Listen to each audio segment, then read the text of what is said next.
Did you ever wonder how African American dishes helped us survive segregation? These meals filled empty stomachs when money was scarce and turned scraps into strength at the hardest kitchen tables. What deeper stories of survival still linger in the taste of that food? Collard green pot. Liquor soup was a dish born of resourcefulness, using the nutrient-rich broth left behind after collard greens had been simmered with pork fat or scraps. Instead of discarding the liquid, families treated it as a meal in itself, sopping it with cornbread to stretch what little they had. This broth was packed with vitamins and flavor, offering sustenance at a time when every drop mattered. Potlikker became a survival food, cherished for its ability to nourish bodies and souls through the hardest days of segregation. For many, it carried memories of elders teaching that nothing could go to waste. The cornbread turned the simple broth into a filling supper, and the ritual of dipping bread into the pot tied families together at the table. Collard green pot liquor soup was never about luxury, but about endurance, keeping families alive and connected. It represented resilience in the face of scarcity, showing how wisdom and care could turn even leftovers into survival. Hoe cakes, or cornmeal flatbreads, were quick skillet breads that required little more than cornmeal, water, and a hot pan. Their name came from the practice of cooking them on hoes over open fires in the fields, feeding enslaved people and later generations of African American families who relied on them to fill stomachs cheaply. These thin breads were portable, durable, and versatile, making them essential for workers who needed energy to endure long days. Hoe cakes were eaten with molasses for a touch of sweetness or served alongside beans, greens, or meat scraps when available. They carried cultural weight, symbolizing both struggle and survival, rooted in traditions that stretched across centuries. Families treasured them because they came together quickly and required no costly ingredients, ensuring no one went hungry.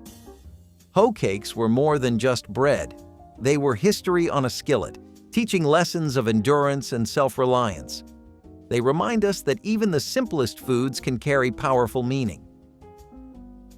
Stewed chicken gizzards were a dish that made the most of what others often discarded, turning affordable organ meat into something hearty and flavorful. Gizzards, tough at first, were simmered low and slow in gravies or broths until they became tender enough to eat with rice or cornbread. For African American families, gizzards provided necessary protein without the high cost of more popular cuts. The long cooking time made them stretch further, with gravy filling bowls and bellies when meat itself was scarce.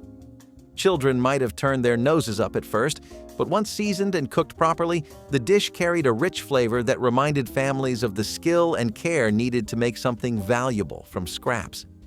Stewed chicken gizzards embodied resilience, thrift, and the deep culinary knowledge passed down through generations.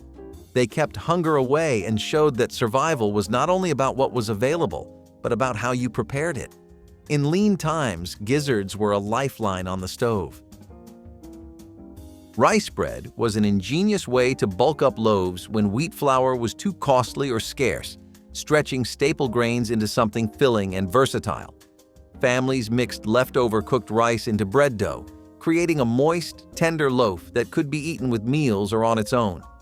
It was an economical solution, ensuring that nothing went to waste and that rice, already an essential food, could serve double duty. In African American households during segregation, this kind of innovation was survival, proving that thrift did not have to mean going without. Rice bread carried a unique flavor and texture that made it beloved, especially when paired with stews or soups that needed something sturdy to sop them up. It reflected both ingenuity and necessity, transforming the ordinary into something sustaining. For children, it often meant having bread for school lunches when money was tight, while adults valued the way it kept families fed. Rice bread was survival baked into every slice.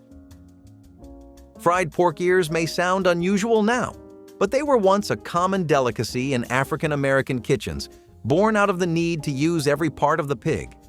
Pork ears, often discarded or sold cheaply, were cleaned, boiled until tender, then fried until crisp.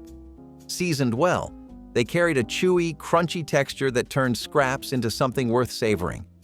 This dish reflected the ingenuity of cooks who refused to waste anything and who turned necessity into culture. Fried pork ears were often shared at gatherings, eaten as snacks, or paired with greens and cornbread for a complete meal. They symbolized thrift and pride, proof that nothing was beneath the skill of a determined cook. In times of segregation, when resources were limited and dignity often denied, fried pork ears represented taking control of what little was available and making it meaningful. The dish was a testament to resilience, resourcefulness, and the power of flavor to uplift even the hardest times. Ash-cooked sweet potatoes were among the simplest and most sustaining foods. Fire roasted directly in embers until their skins blackened and their insides turned soft and sweet. Families who grew their own gardens relied on sweet potatoes as one of the most dependable crops, and cooking them this way required no pots, pans, or fancy ingredients. Children loved pulling them from the ashes, peeling back the skin, and eating them hot with their hands, savoring the natural sweetness that needed no sugar or butter. For adults, they provided warmth and energy, making them both a meal and a comfort during lean days. Ash-cooked sweet potatoes were cheap, filling, and abundant, becoming survival food that carried dignity and simplicity. They were the kind of dish that reminded families that joy could still be found in small, humble things. In the hardest days of segregation, they were both nourishment and comfort, a reminder of the strength to endure. Stewed cowtail, later known as oxtail, was a cut often overlooked by others, but cherished in African American kitchens for its ability to create deeply flavorful meals. Though it was tough and gelatin-rich, slow simmering transformed it into tender meat surrounded by rich, silky gravy. Families would stretch it further with potatoes, onions, carrots, and beans, ensuring that one pot could feed everyone at the table. Served over rice or with cornbread, it became a complete and filling supper. Cowtail stew reflected resilience, as it turned what others considered scraps into something hearty and sustaining. It carried cultural ties as well, echoing African and Caribbean traditions where no part of the animal was wasted. This dish spoke to both thrift and heritage, providing comfort through both flavor and memory. For many families, stewed cowtail was survival in a pot, proof that with time, patience, and creativity, even the humblest cut could carry dignity. Collard green stalk relish was a clever way to ensure that even the parts of greens often discarded found purpose in the kitchen. After cooking the leaves, families would save the stalks, chop them finely, and pickle them with vinegar, peppers, and spices. The result was a tangy, crunchy relish that could brighten meals of beans, rice, or cornbread. It represented a waste not, want not philosophy that was necessary for survival during segregation, when money and ingredients were scarce. Collard green stalk relish also carried flavor that balanced the heavier, fattier dishes often made with pork scraps. It was not just thrifty, but tasty, proving that creativity could elevate even the humblest ingredients. Families cherished it for its ability to keep meals varied and to add a spark of brightness to otherwise plain dinners. This relish became both a symbol of thrift and a celebration of ingenuity, showing how nothing was ever wasted in resilient kitchens. Field pea and corn succotash was a dish that tied African and native roots together, blending legumes and corn into a hearty, protein-rich meal. Field peas were affordable and abundant, while corn was a staple crop that stretched across countless households. Together, they created a dish that was filling, nourishing, and deeply tied to cultural history. Succotash was simmered with onions, peppers, and sometimes a bit of pork, turning it into more than just vegetables. It was survival food that carried heritage, feeding families with both sustenance and memory. In African American households, it reflected endurance and pride, proof that heritage remained alive even through hardship. Children often loved its sweet, savory flavor, while adults valued its thrift and adaptability.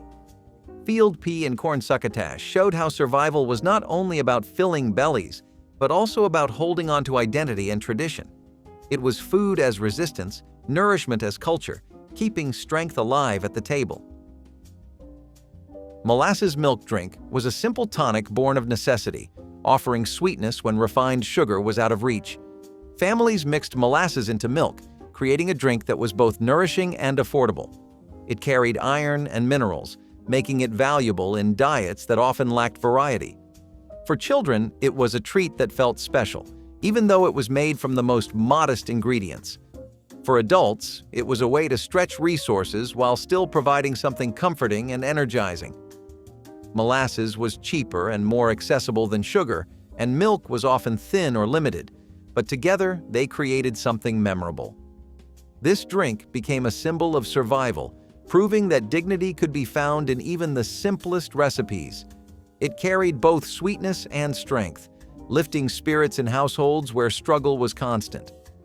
Molasses milk drink was not just sustenance, but a reminder of how small comforts helped families endure during the harshest years of segregation. Souse meat, often called head cheese, was a dish that ensured no part of the pig ever went to waste. Families would boil pig heads, scraping the meat, fat, and skin into a broth that thickened naturally with gelatin. Once pressed into pans and cooled, it became a savory terrine that could be sliced and eaten with bread or crackers. Though humble in origins, it was a way of stretching resources into something filling and practical. For African American families during segregation, souse meat symbolized ingenuity, showing how even discarded parts could be transformed into a sustaining dish. It was often seasoned with vinegar, pepper, and spices to brighten its flavor, making it feel like more than just scraps. Children sometimes hesitated at its unusual look, but adults valued it for keeping hunger away. Souse meat was food born of thrift, history, and necessity, carrying both tradition and resilience to every table it touched. It represented survival cooking at its most determined and creative. Chitlins gravy over rice was a way of stretching a hard-earned delicacy further, turning humble leftovers into an entire meal. After chitlins were cleaned and cooked, families would use the broth and scraps to create a savory gravy that flavored bowls of rice. This was a clever way of ensuring nothing went to waste, especially when meat was rare and costly. Rice served as the backbone, cheap and filling, while the gravy added richness and depth that transformed plain grains into comfort food. For many African American families, it was proof that resourcefulness could turn scraps into sustenance. Chitlins gravy over rice carried both flavor and memory, tying meals to heritage and necessity. Children might not have known the origins of the dish, but they knew the satisfaction it brought at the table. It was food that spoke of endurance, pride, and creativity, turning what others might have discarded into survival.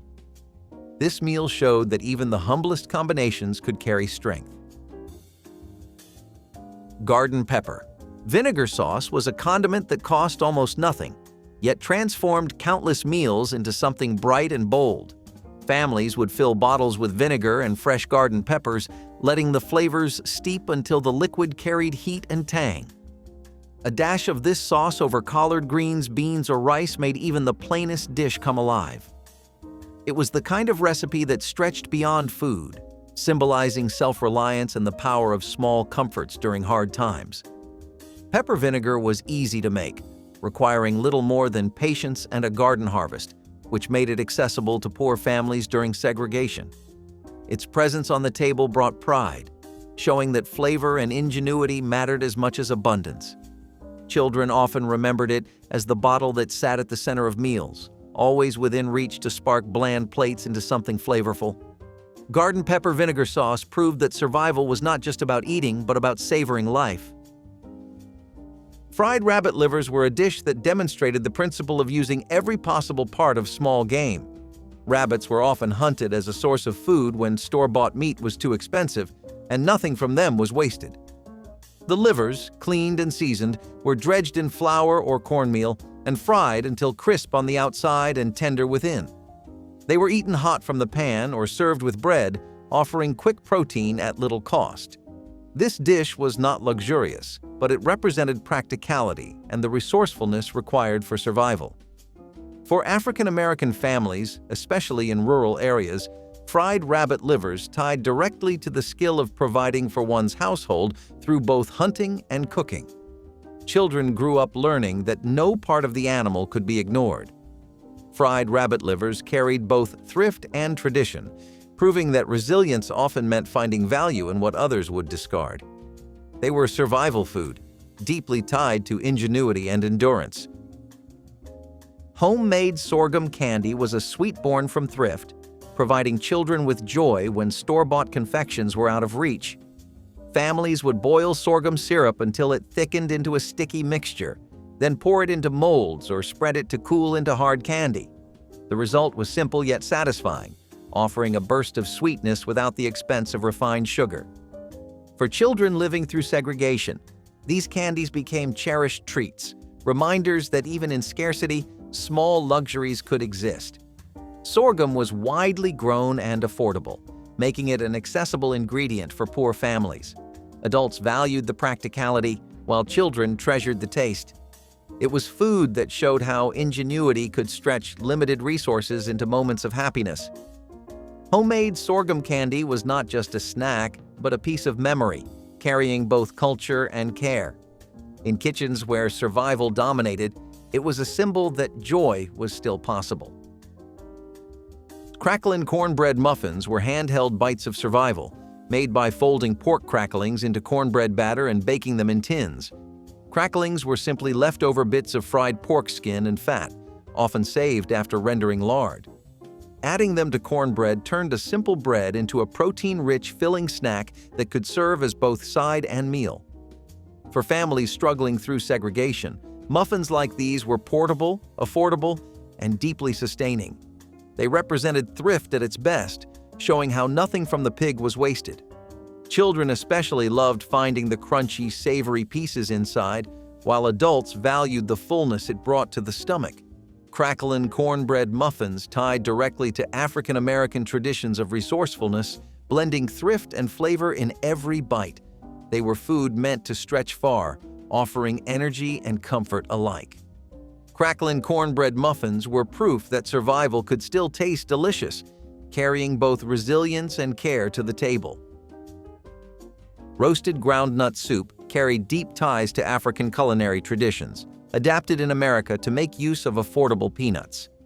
Families would roast groundnuts, grind them into a paste, and simmer them into broth with onions, peppers, or small scraps of meat if available. The result was a rich, nutty soup that was hearty and sustaining, packed with flavor and protein. It was a dish of heritage, showing how African foodways carried strength into new kitchens during segregation. Groundnuts were inexpensive and widely available, making the soup accessible for poor families who needed filling meals. Served with rice or cornbread, it provided comfort and nourishment that stretched across generations. For many, roasted groundnut soup was more than food. It was a connection to identity, history, and resilience. It proved that traditions could survive and adapt even under harsh circumstances. Every spoonful carried thrift and pride, reminding families of both survival and heritage at once. Cornmeal. Dumpling stew was a clever way of bulking up thin stews and soups, stretching meals further when resources were scarce. Families would drop spoonfuls of cornmeal dough into simmering broth, where they puffed up into tender dumplings that added substance and satisfaction. This dish turned a pot of vegetables, bones, or scraps into a meal hearty enough to feed an entire household. It reflected the practicality and ingenuity required for survival during segregation when every ingredient had to be stretched. Dumplings added not only bulk, but also comfort, making bowls feel fuller and hearts feel warmer. Children often loved the texture, while adults valued how affordable it was to prepare. Cornmeal dumpling stew tied directly to cultural traditions of frugality and care, proving that food could still bring joy even in hardship. It was survival cuisine that showed how a little could be made into much. Cornmeal dumpling stew carried resilience in every bowl. Fried dandelion greens were another example of making use of what nature freely provided when store-bought vegetables were out of reach. Families gathered wild dandelion greens from yards and fields, washed them carefully, and fried them with fatback or lard for flavor. The bitterness softened with cooking, turning into something savory and sustaining. This dish cost nothing but effort, making it invaluable for survival during segregation when money was scarce. Children sometimes resisted the bitter taste, but seasoning made the greens palatable and filling. For adults, fried dandelion greens were a reminder of resourcefulness and connection to the land, proof that sustenance could be found even in weeds others overlooked. It represented the philosophy that nothing was useless if you knew how to prepare it. Fried dandelion greens carried resilience, thrift, and cultural pride, showing that survival was as much about knowledge as it was about ingredients. It was a dish of ingenuity and necessity. Cowpea and collard patties were born of thrift, reusing leftovers by mashing beans and greens together and frying them into hearty cakes. Families mixed cooked cowpeas and collard greens with cornmeal or flour, shaping them into patties that crisped in hot oil. The result was a dish that transformed scraps into something new, filling, and flavorful. For African American families, these patties represented both survival and creativity, turning what could have been waste into nourishment. They were portable, practical, and satisfying, making them perfect for lunches, dinners, or snacks. Children enjoyed them for their crunch, while adults valued the economy of reusing every last bite.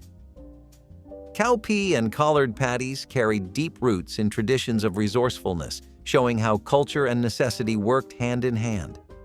They were food that told stories of endurance, proving that even in segregation, ingenuity thrived at the table. Cowpea and collard patties were resilience fried into every golden bite. Pickled watermelon rinds were a dish that reflected both thrift and creativity, transforming what most people would throw away into something sweet, tangy, and refreshing. Families carefully peeled the white rinds from watermelons, cut them into chunks, and boiled them with vinegar, sugar, and spices until the pieces softened and absorbed all the flavor. The end result was a pickle that could be jarred and stored, eaten as a side dish to cut through the heaviness of fried foods or beans. It was a way of ensuring that no part of the fruit went to waste, a necessity when segregation and poverty left households with little margin for excess. Children often loved the unusual taste, while adults appreciated the way it brightened meals that otherwise might have been repetitive. Pickled watermelon rinds became more than a novelty. They were a statement of survival, turning scraps into something useful. In kitchens that had to make the most of everything, they stood as proof that nothing was ever wasted and flavor could always be found. Black walnut cake was a dessert that carried deep ties to land and memory, often baked in rural households where foraging was a necessity. Black walnuts were not as easy to crack or as common as English walnuts, but their strong, earthy flavor made them prized in cakes. Families gathered them in autumn, breaking the shells with hammers or stones and carefully picking out the meat. The nuts were then folded into simple batter made from flour, sugar, eggs, and lard, baked into fragrant loaves that filled kitchens with warmth. For African American families, especially in rural areas, this cake was more than dessert. It was a celebration of resourcefulness and connection to nature. Black walnut cake was often reserved for special gatherings, a treat that carried pride because it came directly from hard work and the land itself. It represented resilience, tradition, and the sweet reward of persistence. Every slice carried both flavor and memory, linking generations through shared taste and effort. Cornmeal mush with molasses drizzle was one of the simplest yet most sustaining breakfasts for families surviving on little. Cornmeal was boiled with water or milk until it thickened into a porridge, served hot in bowls to fill hungry stomachs. While plain mush could feel monotonous, molasses offered a cheap and accessible sweetener that transformed the dish into something children looked forward to. Adults valued it too, since molasses was rich in nutrients and lasted far longer than expensive refined sugar. Cornmeal mush was versatile, eaten hot in the morning or cooled, sliced, and fried later for variety. The drizzle of molasses was both comfort and survival, adding just enough sweetness to lift spirits in households burdened by scarcity. It showed how even the humblest ingredients could provide dignity at the table. Cornmeal mush with molasses drizzle was survival food at its core, a dish that carried both nourishment and a quiet reminder that joy could still be found in small things.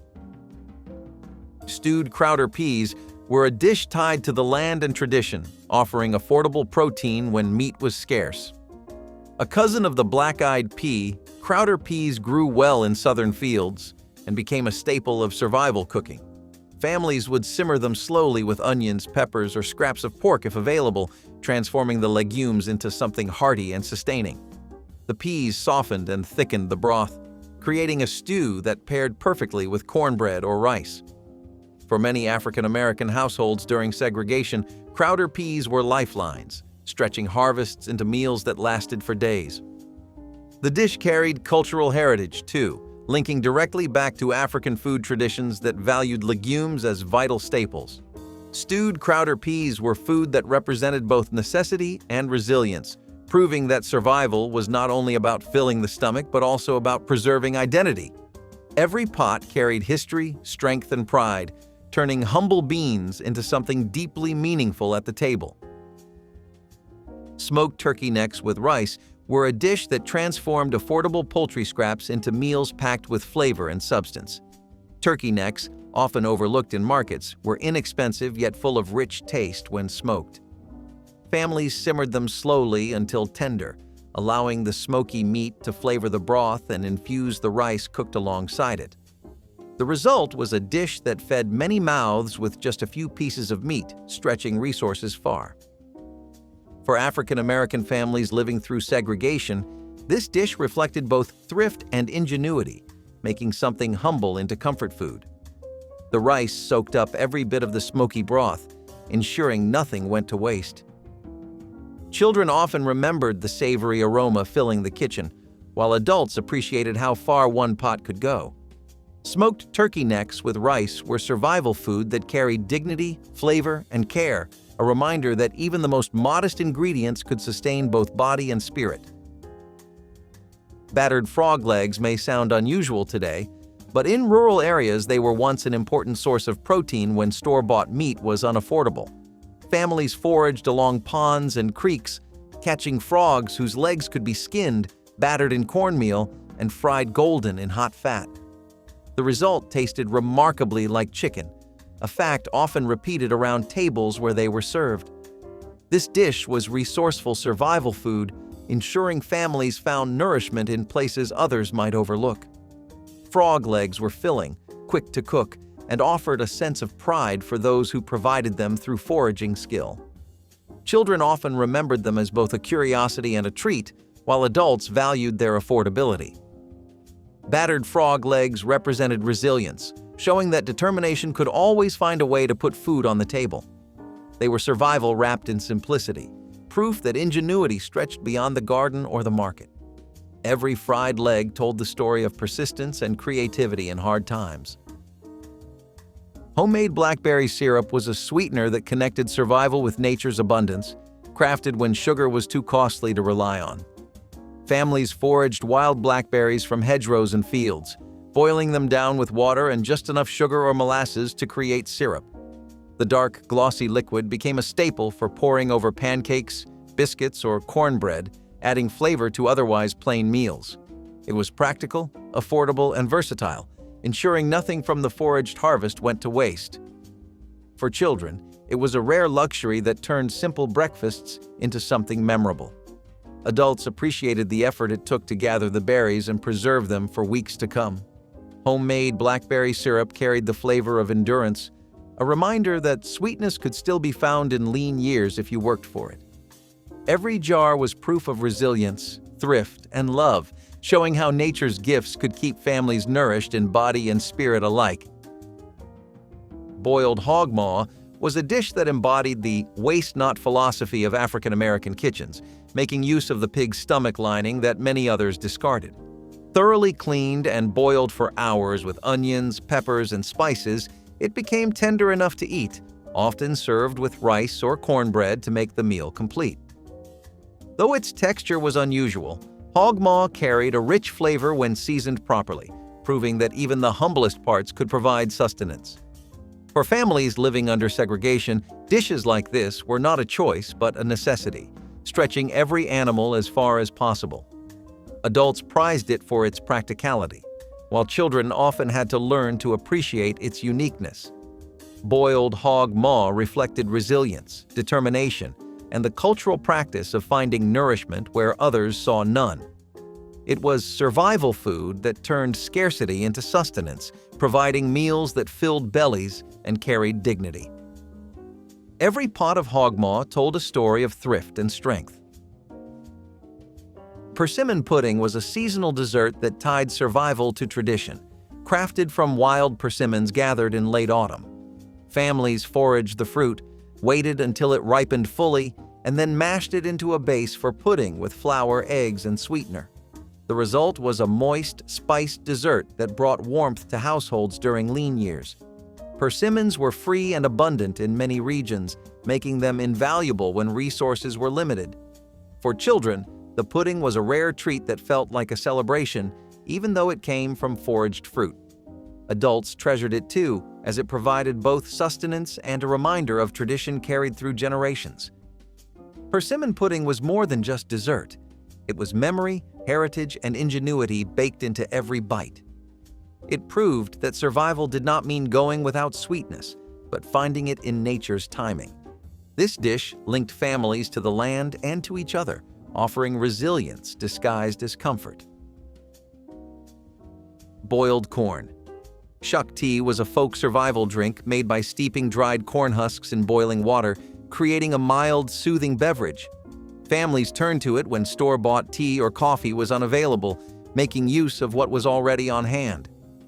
The drink carried a subtle flavor, sometimes sweetened with molasses or flavored with mint leaves if the garden allowed. It was believed to aid digestion and provide comfort, though its greatest role was keeping people hydrated when other options were limited. For African American families during segregation, corn shuck tea reflected resilience and ingenuity, proving that even what seemed like waste could serve a purpose. It was easy to prepare, affordable, and deeply tied to tradition. Children may not have enjoyed it as much as adults, but it carried cultural meaning as a drink of necessity.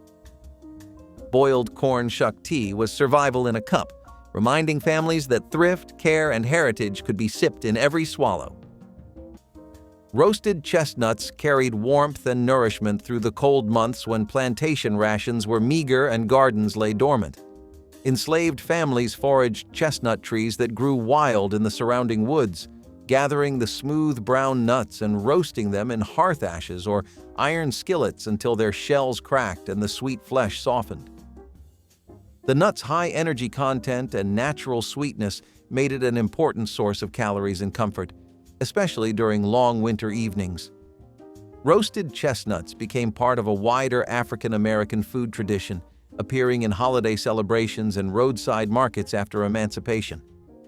Their gentle flavor paired well with cornmeal breads and simple stews, and many families passed down techniques for roasting and storing them long after the plantation era ended. Today, roasted chestnuts sold at winter festivals and city street corners carry echoes of that history, reminding us that what began as a survival practice also nurtured community and seasonal ritual for generations who transformed hardship into enduring culture. Collard greens with ham hocks carried the flavor of resilience and the slow patience of Southern cooking, qualities that mirrored the steady resolve of the civil rights struggle. Fresh collard leaves were washed carefully and simmered for hours with smoked ham hocks, onions, and a touch of vinegar until the greens softened into a tender, savory stew. The smoky pork enriched the broth known as potlikker, a nutrient-rich liquid that families sipped or soaked up with cornbread to capture every drop of nourishment. These greens were served at community gatherings and late-night planning sessions, where activists and neighbors shared meals that strengthened both body and resolve. Children learned early that the long, simmering pot represented tradition and hope, carrying the taste of generations who endured hardship with grace. Collard greens with ham hocks remain a living symbol of perseverance and the belief that simple ingredients, when treated with care, can provide powerful comfort and lasting connection during times of great challenge and change. Persimmon pudding was a sweet way to turn what the land gave freely into comfort for families with little else. Wild persimmons were foraged in the fall, their tart fruit ripening into sweetness after frost. Housewives mashed the pulp with eggs, milk, and flour when they had it, baking it into a dense, moist pudding.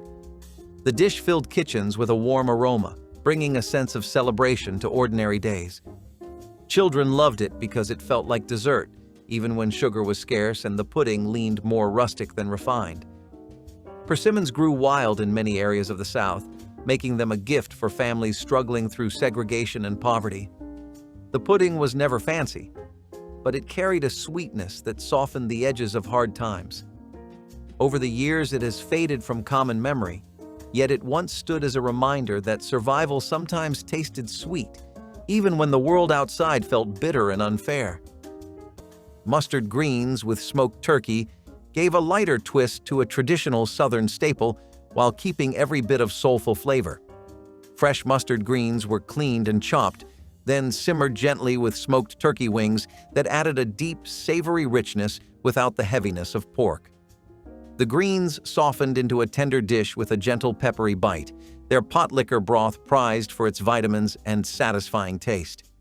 Cooks in church kitchens prepared big pots of these greens for late-night meetings where activists planned strategies and shared news. The dish reflected both health consciousness and the creativity of cooks who adapted old recipes to changing times without losing tradition. Served with cornbread for dipping, it brought warmth and nourishment to those who faced long days and uncertain roads.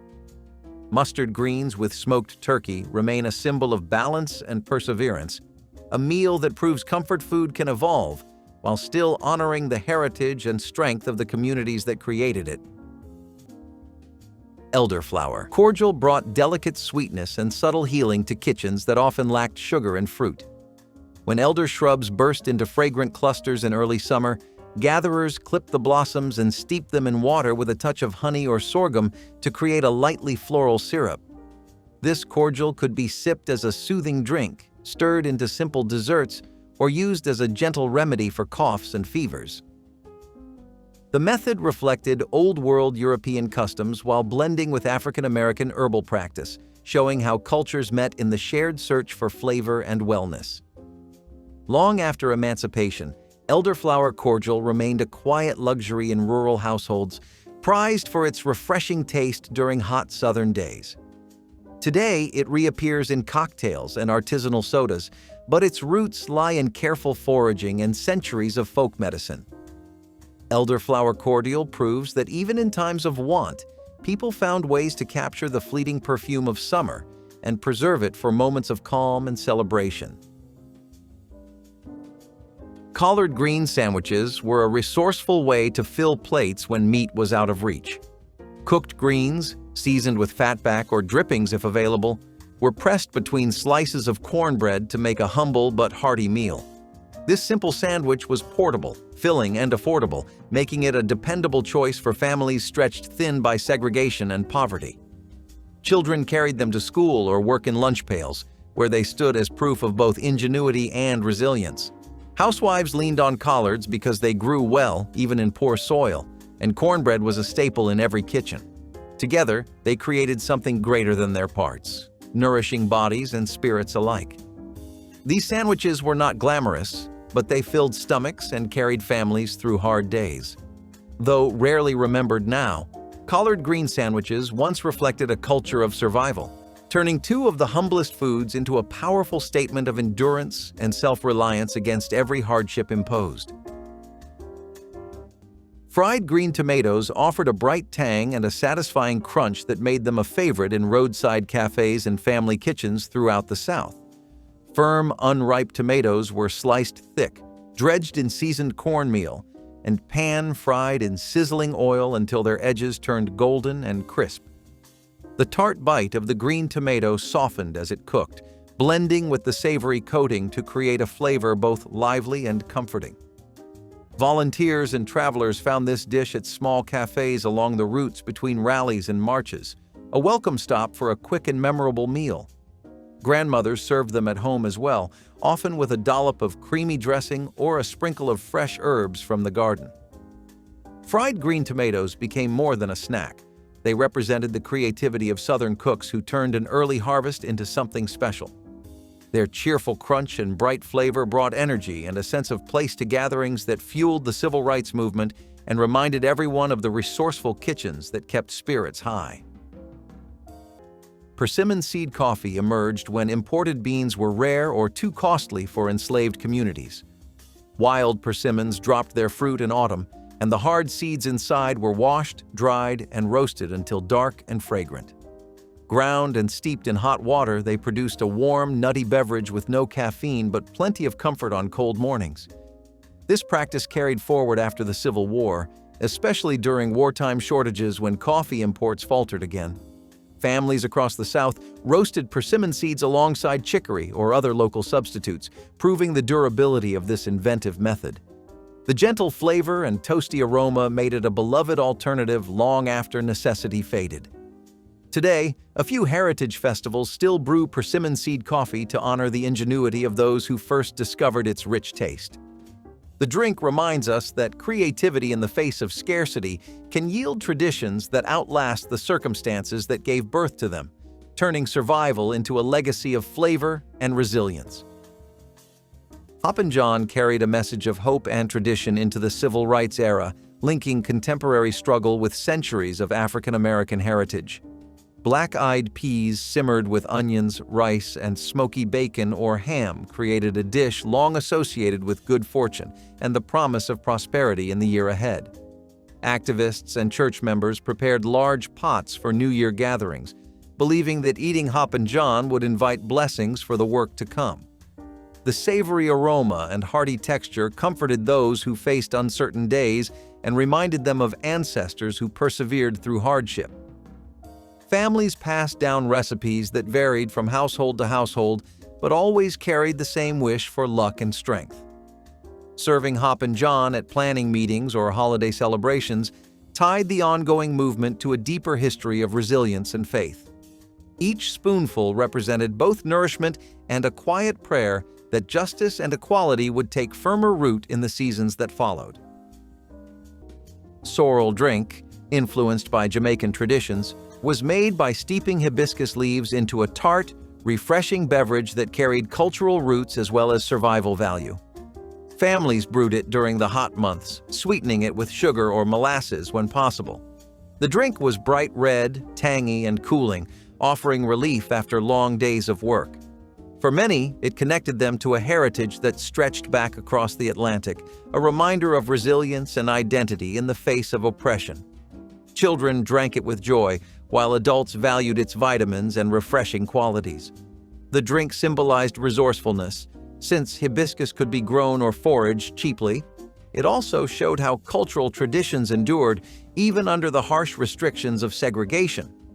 Sorrel drink was not just refreshment, it was continuity, proof that survival included preserving roots as much as feeding bodies. Though less common now, it remains a reminder of how culture traveled, adapted, and survived in the kitchens of the Jim Crow South. Sheep sorrel soup brought a welcome spark of bright flavor after months of heavy grains and salted meat scraps. This common wild plant, with its arrow-shaped leaves and natural lemony tang, grew freely in meadows and along woodland edges. Enslaved gatherers picked the young leaves early in spring, rinsed them well, and simmered them with water and a handful of onions or garlic if available. The result was a light, refreshing broth rich in vitamin C and a gentle tartness that awakened tired palates. African culinary traditions often prized sour greens, and this soup reflected that taste while also serving an important nutritional role in preventing scurvy. After emancipation, sheep sorrel remained a favorite wild green in many rural communities, used in teas and simple soups that celebrated the arrival of warmer weather. Today, foragers still seek it for its tangy bite and health benefits. Sheep sorrel soup stands as a quiet example of how careful observation of the land turned common weeds into an enduring part of Southern culinary heritage. Pine bark bread was a dish of desperation, made when even flour was beyond reach. Families ground the inner bark of pine trees into meal, mixing it with what little grain they could scrape together. The result was a coarse, dense bread that carried the taste of the woods themselves. It was not made out of preference, but out of survival when fields failed and store shelves were empty. Children ate it because there was nothing else, learning early that hunger left no room for choice. The bread filled stomachs even if its flavor was harsh, and it kept families going through days when dignity was tested. Housewives baked it with determination, knowing their skill in stretching scraps could mean the difference between going hungry or surviving. Pine bark bread has disappeared from memory, but it once represented the hardest truth of living under Jim Crow poverty, that people endured by any means necessary, turning even trees into food when everything else was taken. Share which of these dishes your family remembers in the comments, like the video, and subscribe to keep the stories of food history alive.